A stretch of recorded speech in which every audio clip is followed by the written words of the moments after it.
Ghana must grow, let's go. Agric is the way to go.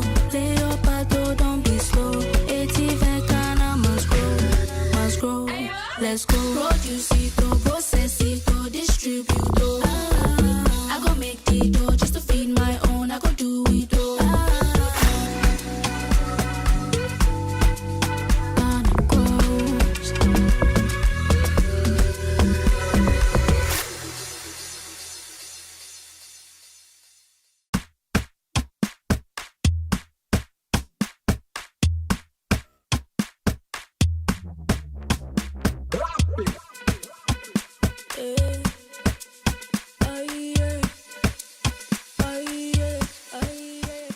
Hi Rita. Hello. How are you? I'm doing great, thank you. Yourself? I'm very well, thank you. I'm Araba. I host Ghana Grows Edwuma, which is proudly sponsored by MasterCard Foundation in conjunction with the Springboard Road Foundation.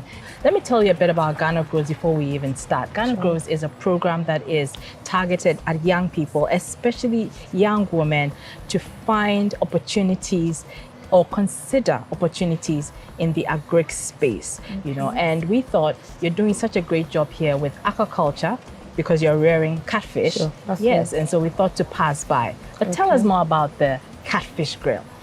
Okay, so we're basically a fish restaurant.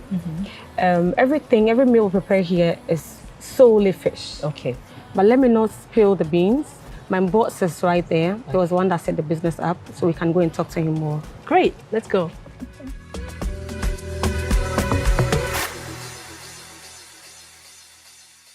Let's go. Okay, so that's the CEO of the Catfish Grill.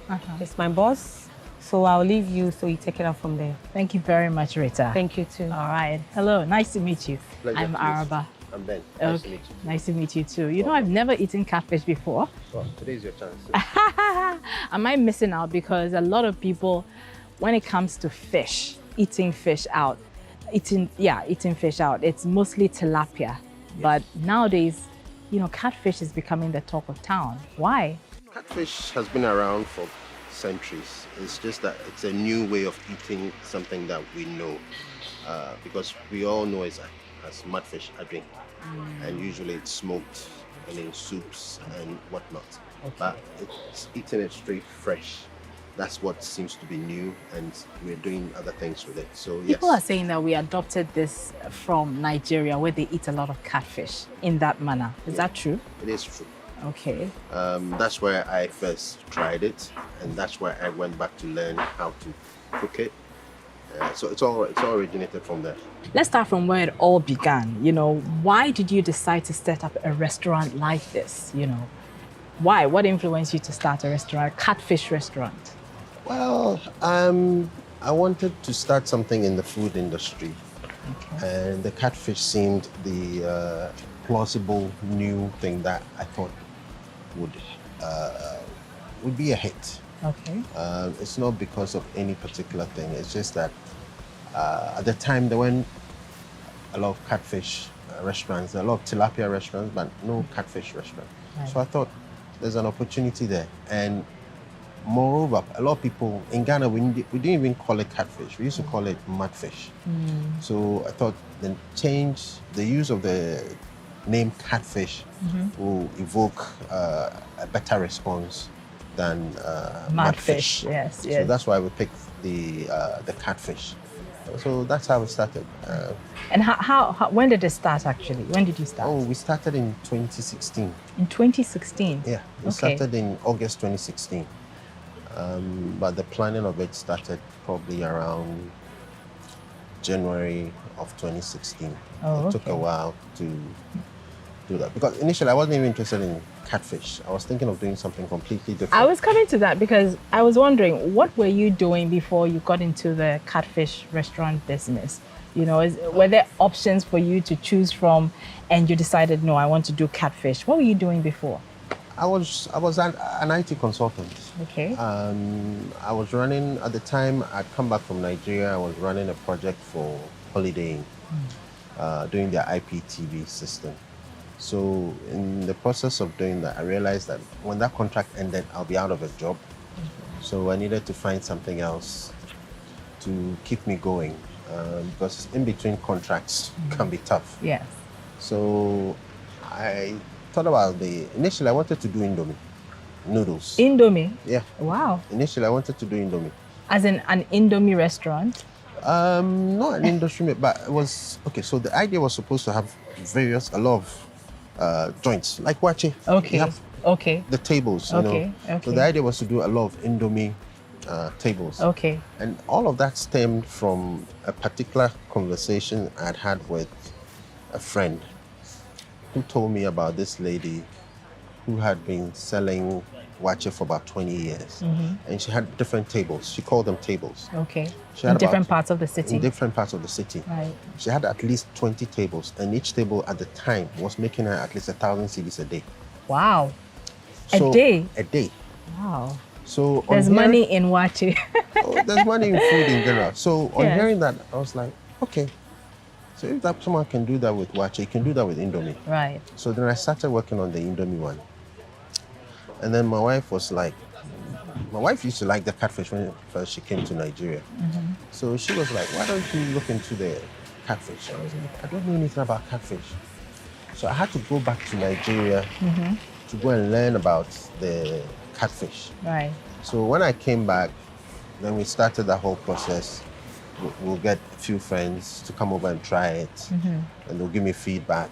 We'll Right. try it again. We did about 4 or 5 times. Then eventually, we're like, okay, we've got a product, but we need to see whether people will pay for it. Okay.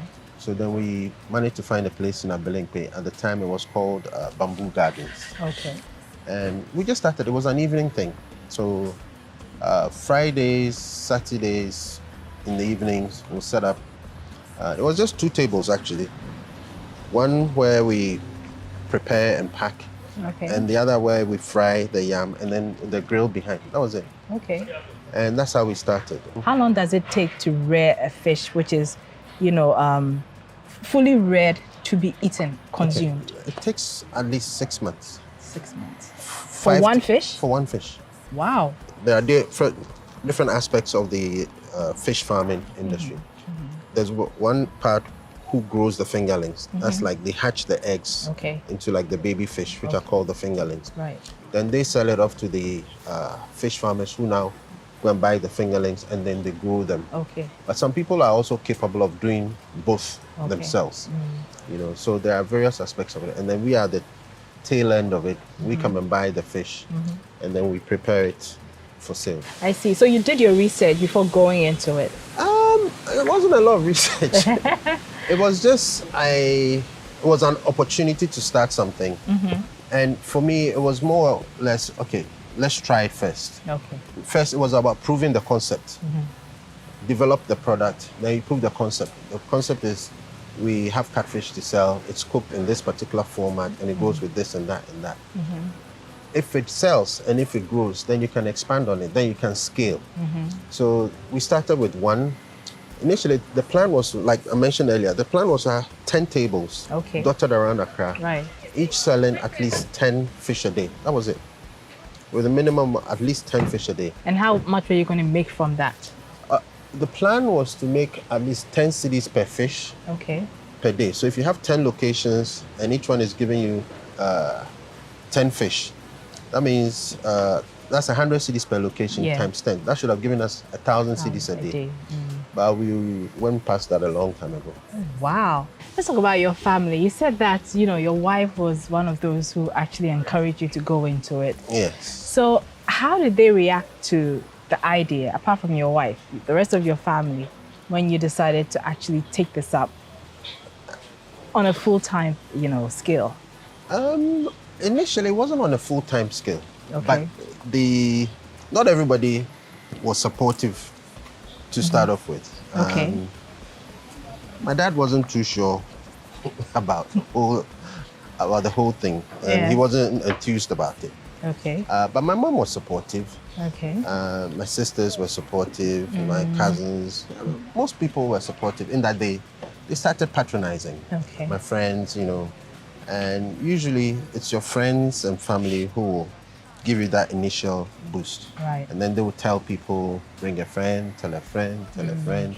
And that's how we've grown. Oh, I see. So yeah, I had the initial support from That's family great. and That's friends. great. Yeah. And how are they reacting now that they see that it's such a great success? Oh, they're happy. They're happy for me. They still come round every now and then. They come around without even telling me. They'll call, they'll order, they'll do their deliveries, and they'll call. Oh, the last time I was there, I was like, oh, I didn't know, you didn't tell me. And it's usually like that. If a young person is looking to start investing in this kind of business now, as we speak, Yeah. how much would you recommend that he starts with, or he or she starts with? I think the most you spend on is in the preparation. You see, when we started, we were doing what? We started with, we'll buy about 50 kilos at a time. So you cook that, you sell that, then you go and buy another 50. So I used to spend my time between buying fish. Most of my time was spent at the market. Okay. We started off buying, 50 kilos at a time. Okay. Now, when we buy 1,000 kilos. But it's taken us a number of years to get there. You don't just jump from 50 to 1,000. Exactly. So, I mean, you can start with 20, 30, see how it goes. So how long can a catfish actually survive outside of water or like a fish tank? Oh, it depends on where they land. Direct sunlight is what will kill them because they'll dry out at some point. But if they find somewhere muddy and there's a little bit of moisture, they'll survive for quite a while. If you expose them to sunlight, then they'll dry out, and that will take maybe a few hours. Maybe within 3-4 hours, they'll be dead. They dry out in sunlight, even though they're in the water. No. That's if they're outside of water. Outside of water. Okay, sorry. Then within outside. 3-4 hours, and they're exposed to direct sunlight, then they'll probably die because they'll dry out. Okay. Let's talk about the health benefits of eating catfish. Are there health benefits? I mean, generally it's said that eating fish is healthy, but what about catfish specifically? Well, it's lean protein. It hasn't got as much cholesterol or calories as other fish, and it has some vitamin B12, and it also has the omega-3 healthy omega-3 acids or fats, I think they call them. So it's quite decent. So you'd recommend for people to eat it, to consume it? Yes. I mean, if at a certain stage in everyone's life, you have to cut down on your meats, on the red meats, cut down on your chicken and all of that. And fish is a very good source of protein, and it's a lean source of protein. So it's a very good alternative. Shortly, we'll go into the kitchen to see how it's prepared before it gets onto the table and consumed by your guests. Let's go. Produce it, process it, distribute it. I go make the dough just to feed my own. I go do it. Produce it, process it, distribute it. I go make the dough just to feed my own. I go do it. I've seen with my eyes. So because it's a kitchen, you have to cover your hair. Sure. I don't have any hair, but I still have to wear it. What, the strands will not go into the food. Okay, okay. That's why we're not walking down, but we'll stay here. Okay. So the idea is this is where the fish are kept. We catch them, weigh them, to sort them out, and we proceed to kill and clean. Okay. And then finally we spice and wrap them up. Okay. And then it goes to the oven. Okay. Now, beyond that, we also, after killing and cleaning, you can do the filleting. Okay. And then the fillets can now be used for, they have to cut into the right sizes for the burgers, for the wraps, for the popcorn, and for the curries. Fish popcorn? Yes. Oh, okay. For the curries and for the stir fries and the fried rice. Okay. So all the cooking happens, all the hot stuff happens on that end. Okay.